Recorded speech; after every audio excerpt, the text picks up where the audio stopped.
Hey, it's Dave Colmeyer, the Problem Solver. Thanks for joining us today. Today, I have Brian with the Mortgage Guys here. Brian's an expert in mortgages. I appreciate you coming here today.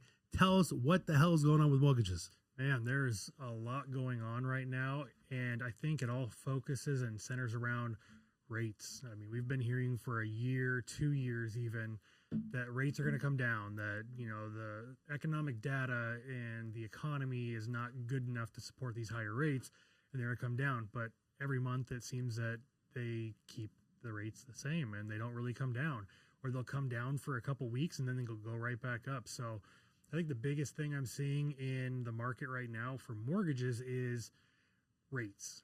People are always just still stuck on the rates.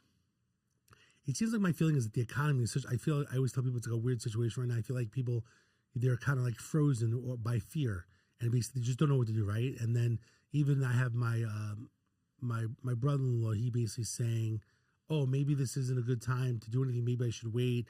I'm looking to refinance, but like everyone's like, we don't know, right? It's like a little bit of a magic ball, or what do you call that? What's the ball? Crystal ball. Crystal ball. Magic ball. A crystal ball. We really don't really know in general. What's your thoughts with Trump being the president? And can you explain a little bit, like he keeps talking about Powell, Jeff Powell, right? Jerome Powell, basically. Talk about Jerome Powell and then about regards to Trump, where he wants him to lower the rate. And I know he's, Twittering and all the other stuff, that he's doing. Well, Jerome Powell is in charge of the Fed. There's actually multiple Fed chair people. And so it's not just him that oversees everything. There's a group of them that will oversee the rates and what's going to happen and what's going on in the economy. And Trump's been saying since he got in that he wants to lower the rates, and he's threatened to fire him, and he's threatened to do a bunch of stuff. He can't really fire him. It's independent of the presidency. The presidency doesn't have the ability to fire him.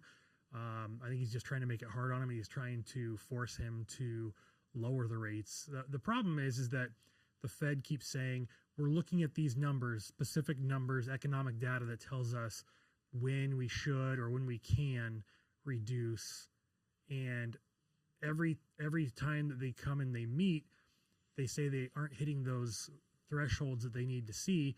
But every time they meet, those thresholds change, and so they have been hit or they do meet those criteria, but they keep changing the formula. So it's like the Fed says we need to have 2 + 2 = 4, and we come to the next meeting and 2 + 2 = 4, but they're saying, well, now 7 + 3 has to equal 4, and so they keep changing the narrative. And so Trump's been trying to push to get him to reduce it. And what I can tell you is that if the rates go down, let's say somewhere in the 5s, 5.5, you're going to have 4 to 7 million more people who are eligible to qualify for a home that they want to buy. 4 to 7 million. Yes, in the country, not like here in Las Vegas, but in the country. So you're going to have so many more people who are on the fence that maybe could buy, or it's been close, that now they do qualify and they would buy something.